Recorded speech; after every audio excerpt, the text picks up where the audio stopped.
Hello everyone, how are you all? I hope you guys are doing well. So, in this lecture number 2, we are going to discuss our unit number 8, that is bailment and pledge. Unit number 8 of Indian Contract Act, that is bailment and pledge. So, without wasting any further time, we will directly jump to our topic, that is what is bailment and what is pledge. सबसे पहले देखो कि bailment का मतलब क्या होता है। Bailment का मतलब है delivering of goods from one person to another for specific purpose is called as bailment. अगर मैं अपने गुड्स किसी दूसरे पर्सन को दे रहा हूँ फॉर सम स्पेसिफिक पर्पज ताकि वो यूज करके मुझे वापस दे सके is called as bailment. After accomplishment of the purpose the goods either return back और डिस्पोज ऑफ। अगर गुड्स ऐसे हो कि वन यूज के हो तो मैं सामने वाले को गुड्स प्रोवाइड करूंगा और कहूंगा कि यूज करने के बाद मेरे को डिस्पोज ऑफ कर देना। या फिर गुड्स मल्टीपल यूज के हो तो मैं उसको ये डायरेक्शन दूंगा कि यूज करने के बाद वो गुड्स मेरे को वापस दे दे। इसका एक एग्जांपल ले सकते हैं हम।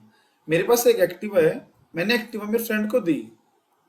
अब मैंने उसको बोला कि इसको यूज करने के बाद मुझे वापस दे देना। तो ये कौन सा केस हुआ? ये केस हुआ हमारा बेलमेंट का, कि delivering of goods from one person to another for some specific purpose. अब पार्टीज कौन सी होती है इसमें? दो पार्टीज होती है इसमें, पहली हमारी बेलर, दूसरी हमारी बेली। अब मैंने किसी को गुड्स दिए हैं तो मैं हुआ बेलर, जिसको मैंने गुड्स दिए हैं वो हुआ बेली।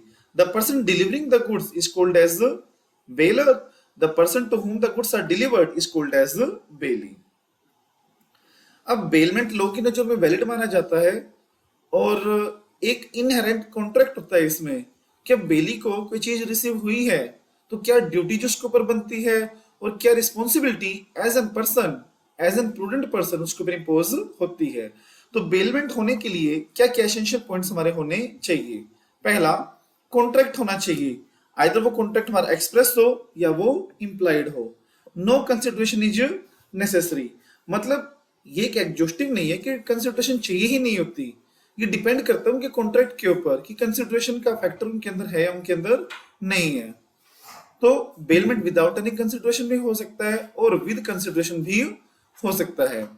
तो यहाँ पे कॉन्ट्रैक्ट एक्सप्रेस क्या हो, मतलब by contract by written agreement मैंने किया हो। जैसे मैंने कोई हायर पे कार परचेज किया, या फिर मैंने रेंट पे घर परचेज किया, या फिर मैंने रेंट पे घर लिया कोई, तो वो क्या है? ये सारे बेलमेंट के एग्जांपल्स हैं जिसमें कॉन्ट्रैक्ट बनता है और कंसिडरेशन जरूरी भी हो सकता है, कंसिडरेशन ना भी हो ये जरूरी नहीं है।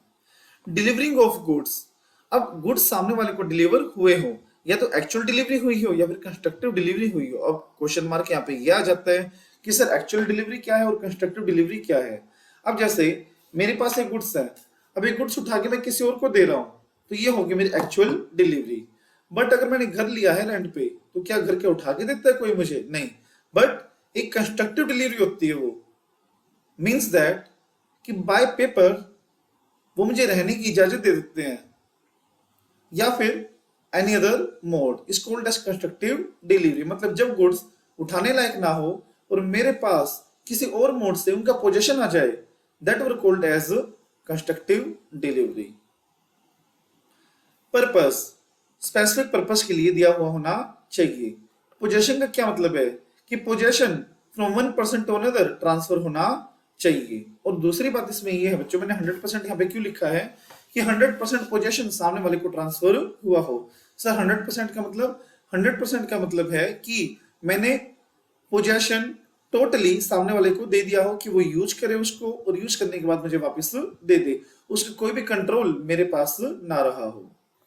रिटर्न ऑफ गुड्स, अब bailee required to return the goods to the bailor in some form as it was received, मतलब जिस फॉर्म में बेली को गुड्स रिसीव हुए थे उसी फॉर्म में उसको बेलर को गुड्स वापस देने पड़ेंगे, उनमें वो चेंज नहीं कर सकता। तो क्वेश्चन बनेगा तो क्या बनेगा इसमें? क्वेश्चन बनेगा essential of a valid bailment. पहला, कॉन्ट्रैक्ट होना चाहिए, गुड्स डिलीवर होने चाहिए, पर्पस होना चाहिए कोई जिसके लिए मैंने सामने वाले को गुड्स दिए हैं, सामने वाले के पास उसका पोजीशन होना चाहिए, और यूज करने के बाद या उसके ऊपर काम करने के बाद वो गुड्स को वापस कर दे। टाइप्स ऑफ बेलमेंट, दो टाइप्स है बेलमेंट की। पहला on the basis of benefit, दूसरा on the basis of reward. On the basis of benefit का क्या मतलब है? For the benefit of bailor, for the benefit of bailee, for mutual benefit of both the person. For the benefit of bailor का क्या मतलब है? Baler मैं हूं, मैं अपनी चीज किसी और को दे रहा हूं, पर उसमें मेरा स्वार्थ है।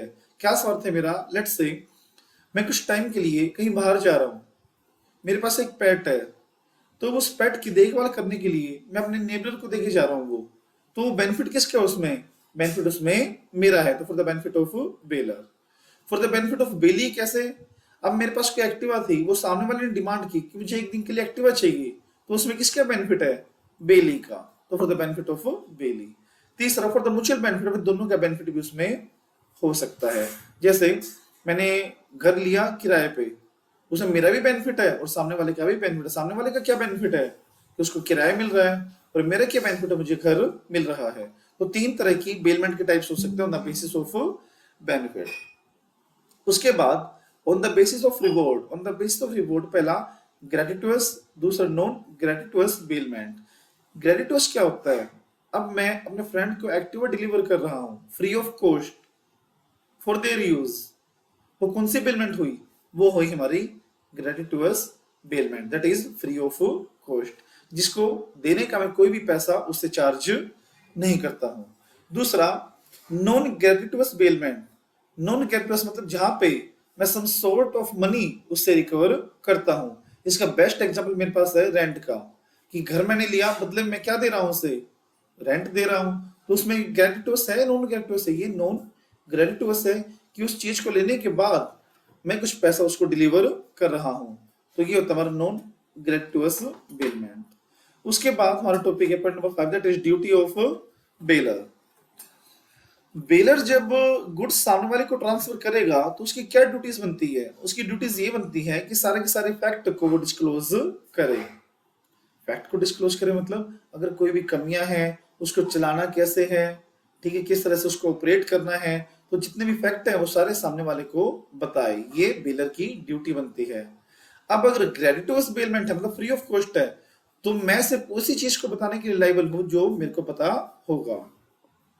Baler bound to disclose which he aware. दूसरा, नॉन ग्रेटिटुअस में पर्सन वो बात बताने के लिए भी लाइबल है जो चाहे उसको पता हो चाहे उसको ना पता हो। सर ऐसा क्यों? ऐसा इसीलिए, इन केस, एक मैं और एग्जांपल लेता हूं। जैसे मैंने कार हायर पे ली, ठीक है। अब लोग क्या कहता है कि अगर कोई पर्सन हायरिंग का बिजनेस करता है या फिर किराए पे चीजें देने का बिजनेस करता है, तो उसको प्रॉपर चीज सामने वाले को डिलीवर करनी चाहिए, या फिर डिलीवर करने से पहले उसकी देखभाल कर लेनी चाहिए कि वो यूज करने लायक है या नहीं है। तो नो ग्रेटिटुअस के केस में चाहे बेलर को पता हो, चाहे बेलर को पता हो, चाहे बेलर को ना पता हो, अगर मेरी वजह से बेली का कोई भी नुकसान हुआ तो उसके लिए बेलर लाइबल माना जाएगा। और अगर बेलर ने कोई बात छुपाई, वो उसको भी नहीं पता था, और उसकी वजह से सामने वाले को नुकसान हो गया, तो उसके लिए बेलर रिस्पॉन्सिबल नहीं होगा। क्यों? क्योंकि फ्री ऑफ कॉस्ट था, उसने कोई भी चार्ज सामने वाले से रिकवर नहीं किया था। तो पहला हमारा ड्यूटी है that is to disclose all the fact to the bailee. Second, to bear the necessary expenses. अब फ्री ऑफ कॉस्ट है तो मैं सिर्फ जितने भी एक्सपेंसेस बेली ने इंकर किए हैं मेरे बिहाफ पे, वो सारे के सारे मुझे इंकर करने पड़ेंगे।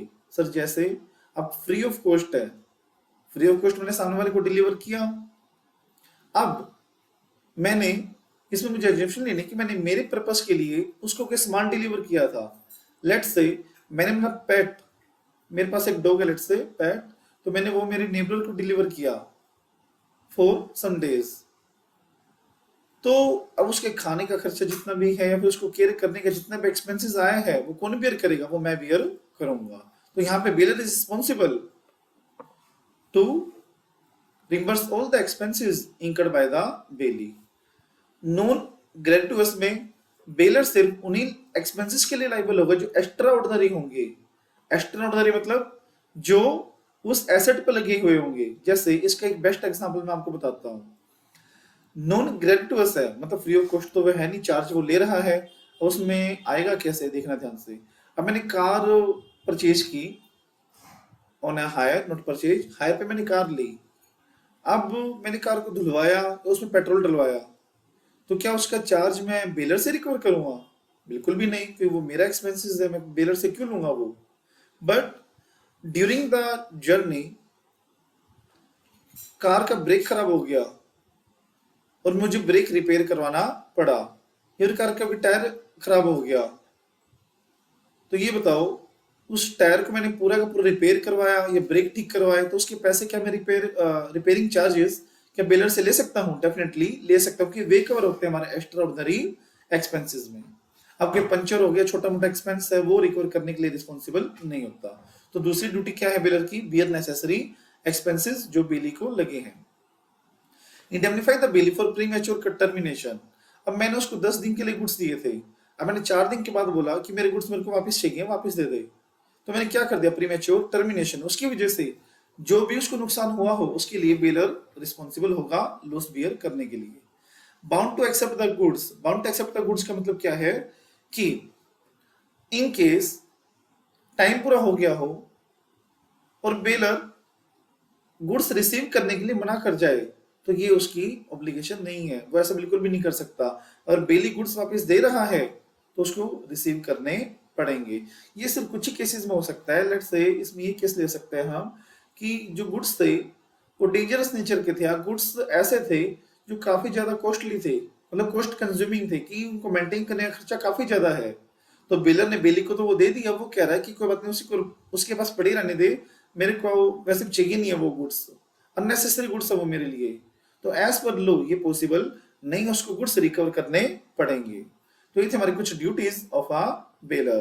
दैट इज सारे फैक्ट डिस्क्लोज करने पड़ेंगे, नेसेसरी एक्सपेंसेस बियर करने पड़ेंगे, और इंडेमनिफाई करना पड़ेगा अगर प्रीमेच्योर की वजह से कोई भी नुकसान हुआ है तो, और वापस लेने के लिए भी वो रिस्पॉन्सिबल है। उसके बाद हमारा कंसेप्ट है that is duty of belly, कि बेली की क्या ड्यूटी है। मैंने जिसको गुड्स दिए थे उसकी क्या ड्यूटीज बनती है? बहुत आसान सी चीज है। रीजनेबल केयर ऑफ गुड्स, कि वो देखभाल सही से करे। Not to make inconsistent use of goods, कि वो गलत इस्तेमाल गुड्स का ना करे। जिस चीज के लिए, जिस वैलिड पर्पस के लिए मैंने उसको गुड्स दिए हैं उसी वैलिड पर्पस के लिए वो यूज करे। Not to mix the good, और अपने गुड्स के साथ या फिर जो उस कैटेगरी के गुड्स नहीं है उनके साथ वो मिक्स ना करे। Not to mix the good, मैंने क्या बोला अभी? जो उसकी कैटेगरी के गुड्स नहीं उसके साथ मिक्स ना करे, या फिर अपने किसी और गुड्स के साथ मिक्स ना करे, मतलब मेरे गुड्स को सेपरेट ही रखे। अगर मिक्स कर दिया और बेलर की कंसेंट से किया है तो कोई दिक्कत नहीं है, अपने अपने प्रोपोर्शन में वो लाइबल हो जाएंगे। But without the consent of baler है और सेपरेबल है, बट वो मतलब बेली ने बिना परमिशन के बेलर के गुड्स अपने साथ मिला दिए, बट वो सेपरेट हो सकते हैं। तो सेपरेशन का जितना भी खर्चा होगा वो बेली बियर करेगा। Bailee is bound to bear the expenses of separation. अब सेकंड केस हमारे इसमें क्या है? जब हमारे गुड्स नॉन सेपरेबल हो, मतलब जो सेपरेट ना हो सकते हो, तो गुड्स का तो नुकसान हो गया ना। अब जितना भी लॉस बेलर को हुआ है बेली की वजह से, वो बेली उसको कंपनसेट करेगा इन केस ऑफ नॉन सेपरेबल। फिर ड्यूटी क्या है बेली की? कि पूरा पर्पस पूरा होने के बाद गुड्स को वापस करे। Return on accretion from the goods. अब यहाँ पे आपको डाउट आएगा, एक्रीशन का क्या मतलब होता है? एक्रीशन का मतलब बढ़त करना। बढ़त सर मतलब ये तो बहुत ही लेमन वर्ड हो गया, मतलब इंक्रीजिंग या फिर इंक्रीमेंट। अगर गुड्स में इंक्रीमेंट कुछ हो गया हो तो वो इंक्रीमेंटल वैल्यू भी मुझे बेलर को ट्रांसफर करनी पड़ेगी। Not to set up an adverse title. अब बेलर ने जो गुड्स बेली को ट्रांसफर किए हैं, बेली उसके ऊपर कोई भी एडवर्स टाइटल होल्ड ना करे, मतलब किसी को ये ना बताए कि इसका ओनर मैं हूं, या फिर वो किसी और को प्लेज ना करे। He must hold the goods on behalf of baler. तो हमेशा उसके इंटेंशन क्या रहना चाहिए कि उसने बेलर के बिहाफ पे गुड्स होल्ड किए हुए हैं, वो गुड्स मेरे नहीं है, ऐसा एटीट्यूड उसका हमेशा रहना चाहिए। तो ये थी हमारी कुछ ड्यूटीज ऑफ बेली। उसके ऊपर हमने पढ़ा ड्यूटीज ऑफ बेलर। अब हम पढ़ रहे हैं, ड्यूटीज हमने पढ़ लिया, अब पढ़ रहे हैं राइट। अब एक बात सुनना आप, ड्यूटीज का क्या मतलब है और राइट का क्या मतलब है? ड्यूटी का मतलब है उसके फर्ज, कि क्या फर्ज उसको निभाने हैं, और राइट का मतलब है अधिकार उसके, कि सामने वाले के लिए, उसके लिए, सामने वाले के ऊपर उसके लिए क्या अधिकार बनते हैं। पहला, right to terminate the bailment. हम बेलर के राइट्स पढ़ रहे हैं हम। Right to terminate the bailment. Terminate का मतलब होता है तोड़ देना। मतलब अगर उसको कभी ये सिग्निफाई हुआ, क्या सिग्निफाई हुआ कि बेलर गुड्स को अनऑथराइजली यूज कर रहा है, मतलब जिस चीज के लिए मैंने गुड्स उसको दिए थे वो गुड्स उसको यूज नहीं कर रहा है, उस चीज के लिए वो यूज नहीं कर रहा है, तो पहले ही प्रीमेच्योरली वो टर्मिनेट कर सकता है। Right to demand back the good after at any time, और किसी भी टाइम पे गुड्स को डिमांड कर सकता है। Right to file a suit against wrong doer, wrong doer क्या होता है, जो बेली के साथ बेलर के साथ कोई भी गलत काम कर रहा है या फिर उनको धोखा देने की कोशिश कर रहा है, तो बेलर के पास राइट है कि उस पर्सन को शू कर सकता है। रॉन्ग डोर को मैं आपको और अच्छे से समझाता हूं। रॉन्ग डोर का यहाँ पे मतलब है कि ऐसा कोई पर्सन जो बेली को वो सामान यूज करने से रोक रहा है, उसको डिबार कर रहा है, उसको प्रिवेंट कर रहा है, तो बेलर उसको शू कर सकता है। Right to sue the bailee, अब जैसा हमने सेपरेबल का पढ़ा था ना कि उसने मिक्स कर दिया और सेपरेबल नहीं है तो कंपनसेट करना पड़ेगा, और कंपनसेट नहीं किया तो बेलर उसको शू कर सकता है। And right to compensate from bailee, और जितना भी कंपनसेशन बनता है वो बेली से रिकवर कर सकता है। तो ये हमारे completely right of baler, that is terminate करना, शूट फाइल करना, डिमांड भी कर सकता है वापस, और कंपनसेट भी करवा सकता है सामने वाले से, और शू भी कर सकता है अगेंस्ट एनी रॉन्ग डूअर। अब इसके वाइस वर्सा हम पढ़ेंगे राइट्स ऑफ बेली। बेली के क्या राइट्स है? बेली के राइट्स हैं कि पूरा होने के बाद, पर्पस पूरा होने के बाद गुड्स को डिलीवर करे, अगर उसकी वजह से कोई भी नुकसान हुआ है बेलर का तो उसको भरपाई करे, इंडेमनीफाई करे। Right to claim compensation in case of faulty good, ये बहुत अच्छा पॉइंट है। देखो क्या है, अगर मान लो बेलर ने जानबूझ के फॉल्टी गुड्स बेली को ट्रांसफर किए हो, मतलब डेंजरस नेचर के गुड्स थे वो बेली को दे दिए और उसने डिस्क्लोज भी नहीं किया, तो जितना भी सामने वाले को नुकसान हुआ है उन गुड्स की वजह से वो बेलर को कंपनसेट करना पड़ेगा। Right to claim necessary expenses, जैसा कि हमने ऊपर पढ़ा था, एक्स्ट्राऑर्डिनरी एक्सपेंसेस और normal expenses. So in case में कोई भी एक्सपेंसेस हो तो वो उससे बियर करवा सकता है। Right to apply to court to decide the title of the goods in case goods claimed by person other than bailor. अब क्या था, ये अच्छा पॉइंट है। ए ने बी को गुड्स डिलीवर किए एज एन बेलमेंट, जब देने का टाइम आया तो सी यहां पे आ गया और सी बोलता है कि वो गुड्स मेरे हैं। अब बी तो कंफ्यूज हो गया कि अब सी को डिलीवर करे या ए को डिलीवर करे, डॉक्यूमेंट दोनों के पास ही है, क्या करे, तो वो कोर्ट की सहायता ले सकता है और कोर्ट जिसको बोलेगा फिर उसी को गुड्स देने पड़ेंगे। तो बेली के पास राइट है कि वो कोर्ट के पास जा सकता है, उसका ओनरशिप है, उसकी टाइटल डिसाइड करने के लिए कि गुड्स एक्चुअली में किसको देने हैं। Right of particular lean for payment of services, अब मान लो ये मुझे आपको एक एग्जांपल से समझाना पड़ेगा। यहाँ पे ए है, यहाँ पे एक बी है। अब ए जो है वो एक कारपेंटर है, ठीक है, और जो बी है वो एक पॉलिशिंग एजेंट है, जो कि लकड़ी को पॉलिश करने का काम करता है, पॉलिशिंग एजेंट। अब इसने कारपेंटर ने फर्नीचर मैन्युफैक्चर किया और वो बी को डिलीवर कर दिया फॉर पॉलिशिंग। अब पॉलिशिंग के लेट से 20,000 रुपये आ गए खर्चा। अब बी ने इनवॉइस रेज किया ए पे कि आप हमें खर्चे के 20,000 रुपये दो जो पॉलिशिंग पे लगा है, बट ए ने मना कर दिया। तो बी के पास ये राइट है कि वो उन गुड्स को, फर्नीचर को अपने पास लीन करके कब्जा करके रख सकता है जब तक वो पैसे पे ना हो। तो यहाँ पे पार्टिकुलर लीन का मतलब क्या है कि जिस गुड्स के ऊपर हमने काम किया हो उन गुड्स के ऊपर मैं लीन एक्सरसाइज कर सकता हूँ। Right of general lien, general lien मैं आपको डिटेल में समझाऊं, आगे आने वाला है इसी वीडियो में। तो जनरल लीन हमारा होता है, पर्टिकुलर लीन होता है टुवर्ड ए स्पेसिफिक पर्पस, और जनरल लीन होता है हमारा कि इस डेट के लिए नहीं, जो प्रीवियस डेट आउटस्टैंडिंग है उसके लिए भी मैं आपके गुड्स को जब्त कर सकता हूं, वो होता है जनरल लीन। बाकी आगे पढ़ेंगे जब टॉपिक आएगा। उसके बाद ये हमारा खत्म हो गया rights of belly. 9th point हमारा है इसका, right of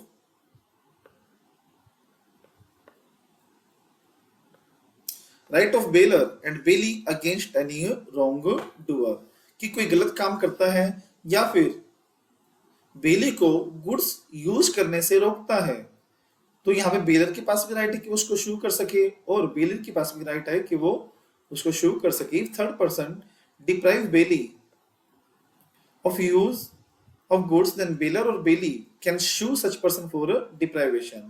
Whatever is obtained from the suit shall divide among the according to their share.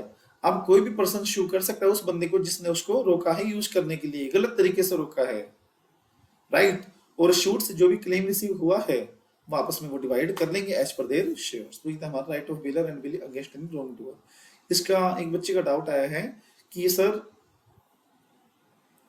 Wrong doer का मतलब दोबारा समझाओ। रॉन्ग डूअर का मतलब क्या होता है कि कोई बंदा गलत तरीके से या फिर गलत एक्टिविटी यूज करके मुझे वो सामान यूज करने नहीं दे रहा। जैसे ए ने बी को गुड्स दिए बट सी आके कह रहा है, झूठे कह रहा है वो कि वो गुड्स मेरे यहां पर उसको यूज नहीं कर सकते, और 10 दिन तक इसी काम में बी उस चीज को यूज नहीं कर पाया।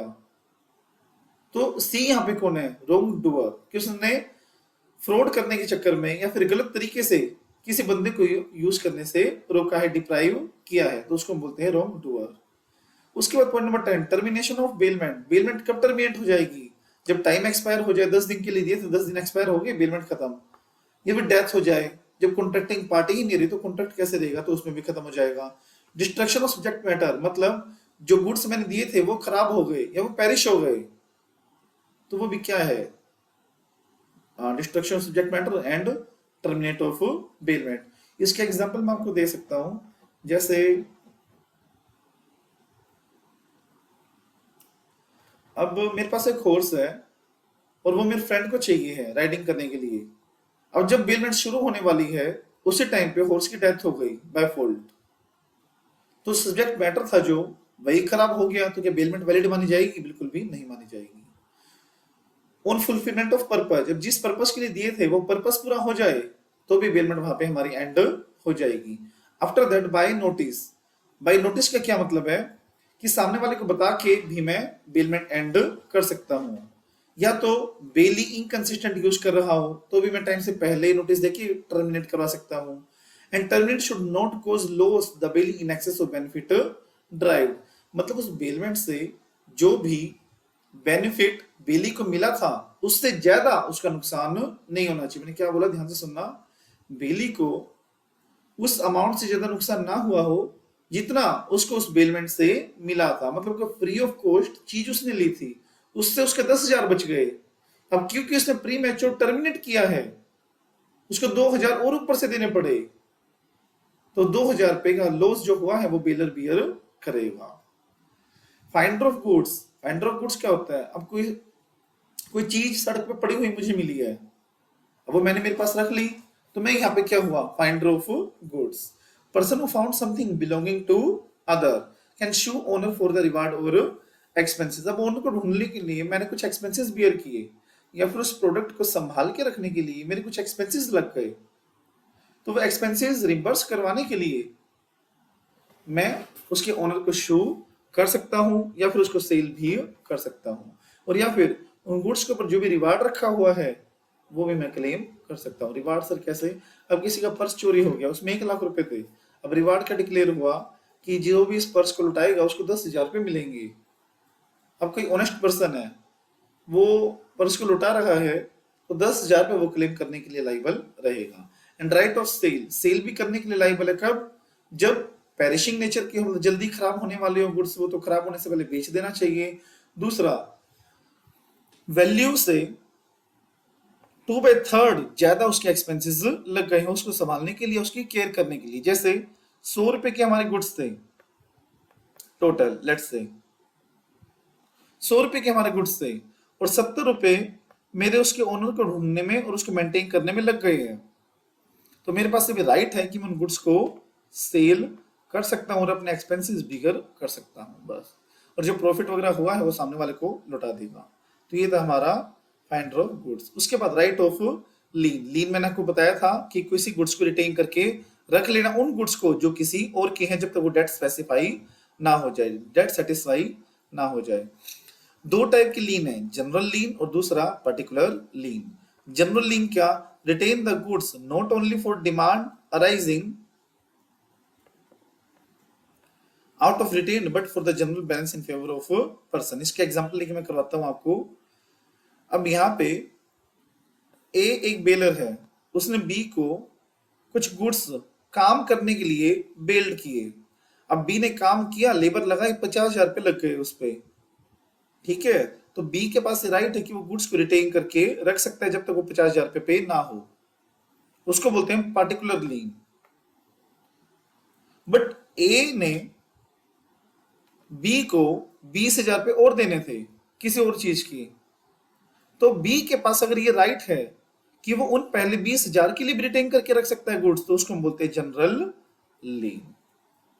मतलब जो पर्टिकुलर एक डेट के लिए हो स्पेसिफिक पर्टिकुलर लीन, जो किसी भी डेट के लिए वो रिटेन करके रख ले तो उसको हम बोलते हैं जनरल लीन। और जनरल लीन तभी हो सकता है जब वो कॉन्ट्रैक्ट में लिखा गया हो, अदरवाइज नहीं। पर्टिकुलर पढ़ो एक बार, retain only particular goods in respect of which claim is due. जिस गुड्स के ऊपर क्लेम ड्यू है, अगर मेरा राइट ये है कि मैं उन्हीं गुड्स को सिर्फ रिटेन करके रख सकता हूं, तो मेरा एप्लीकेबल होगा पार्टिकुलर लीन। अब बेसिक सा डिफरेंस है जनरल लीन के बीच में और पर्टिकुलर लीन के बीच में। जनरल के बीच में क्या और पर्टिकुलर बीच में क्या? पहला, जनरल डील करता है section 171 of Indian contract act और पर्टिकुलर डील करता है 170 सेक्शन। अगेंस्ट जनरल बैलेंसेस, कोई भी बैलेंसेस हो पहले का आपका, किसी पे भी वो लीन एक्सरसाइज कर सकता है, किसी भी बैलेंस के लिए वो लीन एक्सरसाइज कर सकता है। पर्टिकुलर में क्या? Non payment of specific amount, कि एक स्पेसिफिक गुड्स के लिए जो अमाउंट था, जैसे 50,000 रुपये था हमारे ऊपर वाले केस में, सिर्फ उसके लिए मैं लीन करना एक्सरसाइज उसके लिए मैं लीन एक्सरसाइज करना चाह रहा हूं, तो उसको बोलते हैं पर्टिकुलर लीन। जनरल लीन जब भी एक्सरसाइज हो सकता है, चाहे उसने कोई स्किल्स लेबर लगाई हो चाहे ना लगाई हो, बट पर्टिकुलर जब भी अप्लाई होगा जब उसने कोई स्किल्स लेबर लगाई हो। जनरल लीन ऑटोमेटिक नहीं होता, उसको मैं एग्रीमेंट में डालना पड़ता है, जैसा कि मैंने आपको अभी ऊपर बताया था। पर्टिकुलर हमारा क्या होता है? ऑटोमेटिक। ये तो बेसिक सी चीज है ना। अब मैंने किसी का काम किया है किसी गुड्स पे, आप जब तक वो पैसे नहीं देगा तो मैं गुड्स उसको वापस दूंगा ही नहीं। जनरल लीन का राइट किसके पास अवेलेबल होता है? जनरली बैंकर्स के पास, और ये बेली के पास या फिर अनपेड सेलर के पास। तो ये था हमारा कंप्लीट टॉपिक ऑफ बेलमेंट। इसमें अगर कोई डाउट हो तो विदाउट एनी हेजिटेशन आप मुझे मैसेज या फिर कॉल कर सकते हो। उसके बाद प्लेज। प्लेज का क्या मतलब है? Bailment of goods as an security.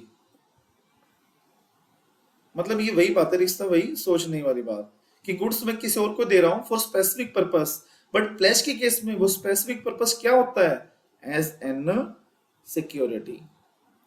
मैंने लोन लिया किसी से, बदले में अपना फोन रख दिया गिरवी, तो ये क्या केस हुआ? ये हुआ केस प्लेज का, कि मैं किसी चीज के बदले, किसी लोन के बदले में सामने वाले को सिक्योरिटी देने के लिए गुड्स रख रहा हूं, तो उसको बोलते हैं हम प्लेज। अब जैसे पहले वाले केस में हमने पढ़ा था बेलर एंड बेली, तो यहाँ पे कौन होता है? पोनर एंड पोनी।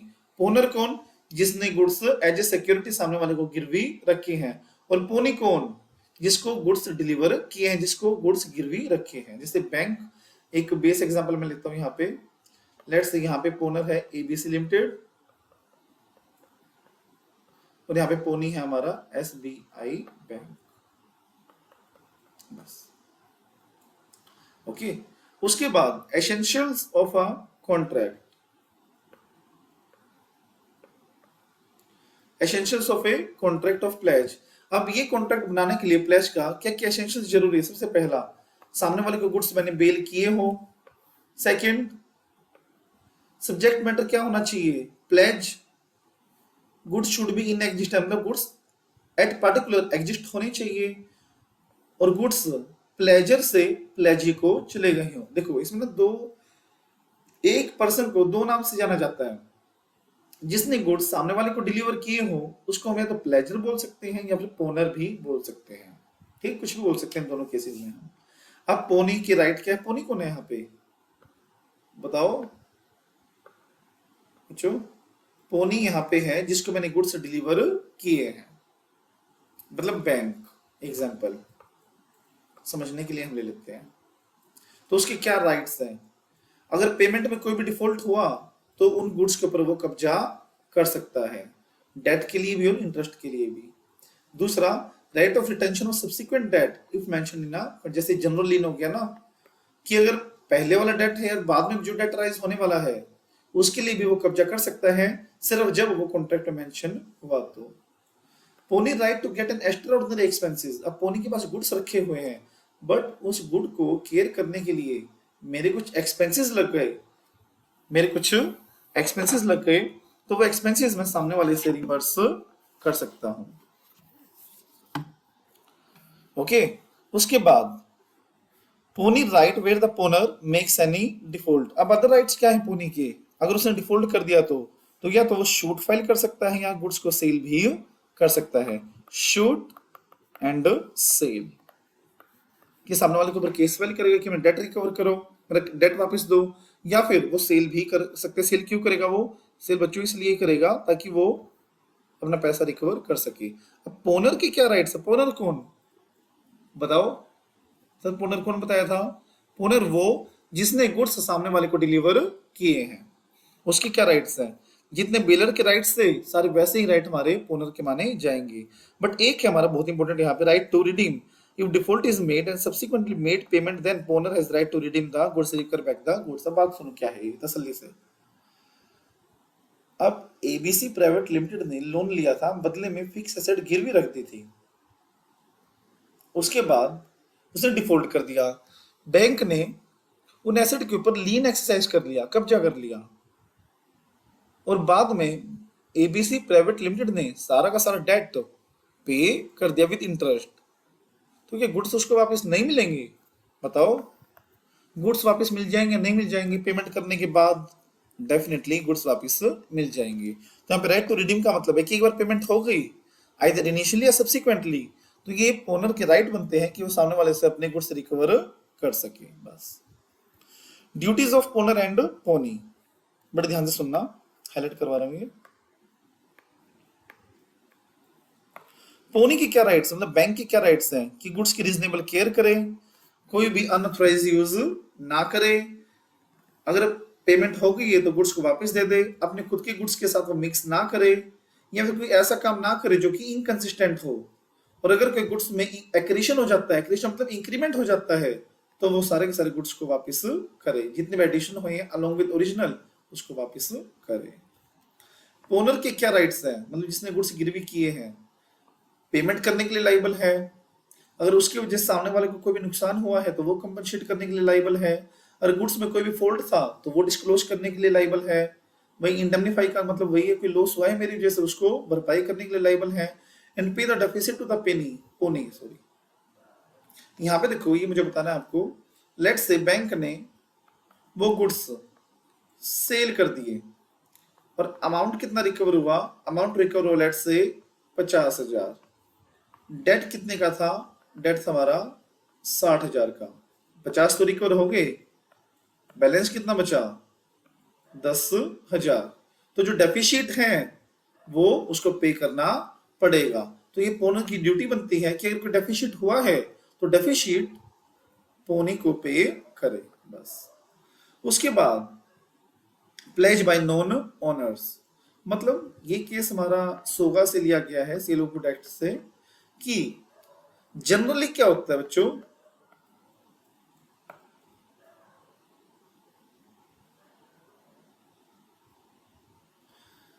जनरली हमारा होता है कि जो ओनर होते हैं,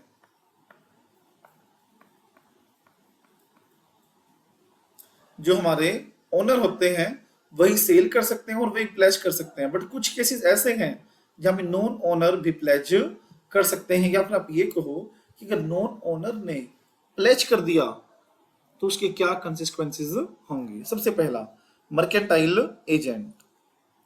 मर्केंटाइल एजेंट कौन होता है? Authorized agent of the person.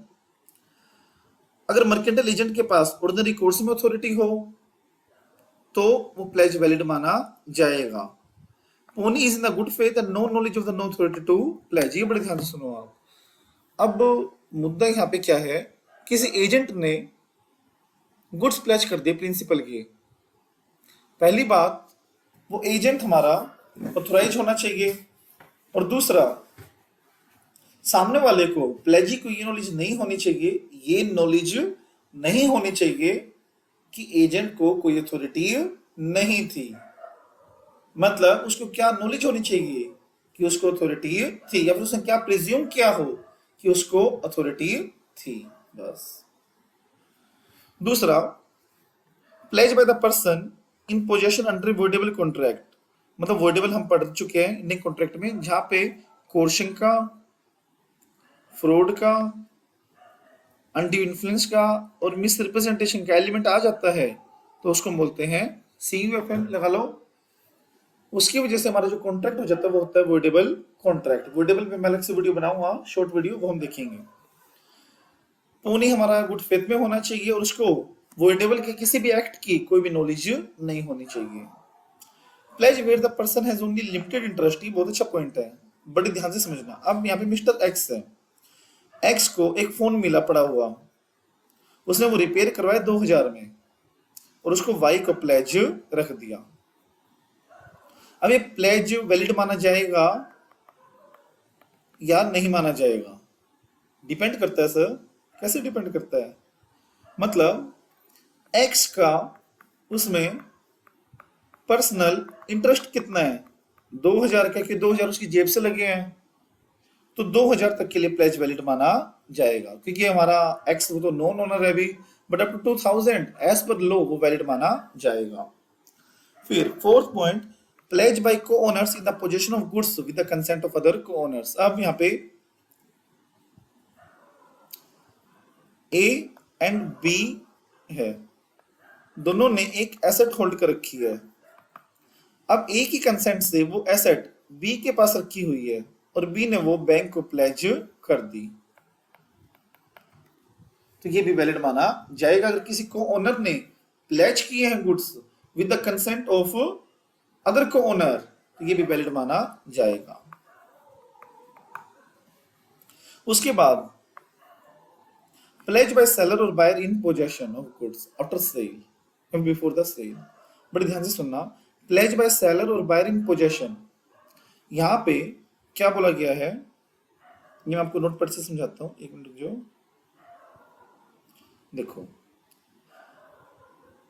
एक केस है, लेट्स से सेलर और एक है बायर। सेलर ने गुड सेल कर दिए बायर को, बट गुड अभी भी किसके पास रखे हुए हैं? सेलर के पास रखे हुए हैं। ये है केस हमारा sale of good but possession is held by seller, और सेलर ने वो किसी थर्ड पार्टी को प्लेज कर दिए, तो क्या ये वैलिड माना जाएगा या वैलिड नहीं माना जाएगा? ये डिपेंड करता है सर, थर्ड पार्टी को उसकी एक्ट की नॉलेज है या नहीं है। मतलब अगर थर्ड पार्टी को ये नॉलेज हुई कि ये गुड्स बायर के हैं, तो प्लेज वैलिड नहीं होगा। मतलब थर्ड पार्टी हमारा गुड फेथ में होना चाहिए, उसको कोई नॉलेज नहीं होनी चाहिए प्रीवियस सेल की। अब उसके बाद दूसरा एग्जांपल, यहां पे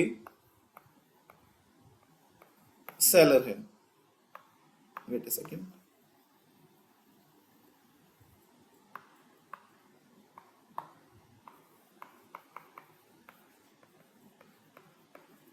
बायर है। अब सेलर ने सेल ऑन अप्रूवल बेसिस पे गुड्स बायर को दिए थे। सेल ऑन अप्रूवल बेसिस पे मतलब देखने के लिए गुड्स दिए हैं, रखना है नहीं रखना बायर के ऊपर है। ओनर कौन है? Still seller. पोजेशन किसके पास है? बायर के पास, और बायर ने वो आगे फर्दर बैंक को प्लेज कर दिए। ओनर तो ये नहीं है, तो प्लेज भी वैलिड नहीं होगा। बट अगर बैंक को सेल की नॉलेज नहीं है, मतलब या फिर सेल ऑन अप्रूवल की नॉलेज नहीं है, बैंक क्या प्रिज्यूम कर रहा है? बैंक प्रिज्यूम कर रहा है कि बायर क्या है? ओनर। मतलब जो बैंक में यहाँ पे बैंक मैनेजर बैठा है, वो क्या प्रिज्यूम कर रहा है? क्या बायर क्या है? ओनर। ठीक है, तो भी ये वैलिड माना जाएगा। तो इसीलिए अपना केस क्या है यहाँ पे? प्लेज बाय सेलर और बायर इन द पोजेशन है, तो सेलर के पास सेल करने के बाद पोजेशन आया हो, हो, मतलब स्टिल हो, या फिर बायर के पास सेल होने से पहले पोजीशन आ गया हो और उन्होंने आगे प्लेज कर दिया हो, तो क्या ट्रीटमेंट होगा, ये हमने पढ़ा अभी। उसके बाद वो last point, that is difference between bailment and pledge. Bailment में गुड स्पेसिफिक पर्पस के लिए दिए जाते हैं,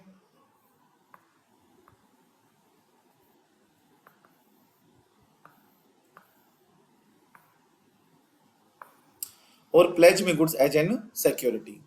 part is bailor and bailee, pledge में पोनर एंड पोनी। बेलमेंट में जैसे हमने पढ़ा गेटुअस एंड नॉन गेटुअस, मतलब कंसिडरेशन हो भी सकती है और कंसिडरेशन नहीं भी हो सकती, बट प्लेज के केस में तो हमेशा कंसिडरेशन होती है। भाई क्यों होती है, सोचो। इसीलिए क्योंकि लोन हमें मिलता है, तभी तो मैं सामने वाले को सिक्योरिटी देता हूँ। बिना लोन लिए क्या मैं किसी को सिक्योरिटी दे सकता हूँ? पॉसिबल ही नहीं है, तो इसलिए कंसिडरेशन हमेशा इसमें होती है। बेली के पास सेल करने का राइट नहीं होता, वो सिर्फ यूज कर सकता है, और पोनी के पास सेल करने का राइट होता है in case of default. Bailee right to use, bailee तो यूज करने के लिए लेते हैं ना गुड्स, तो इसमें कोई दिक्कत ही नहीं है, बट प्लेजी या पोनी सिर्फ और सिर्फ एजेंट सिक्योरिटी के लिए लेता है गुड्स को, वो उनको यूज नहीं कर सकता, तो उनको राइट नहीं होता यूज करने का। So this is our unit number 8, bailment and pledge. So happy reading, stay focus, stay tune, और हार्डवर्क करो और जरूर पे होगा। Okay, thank you guys, have a nice day, thanks for listening.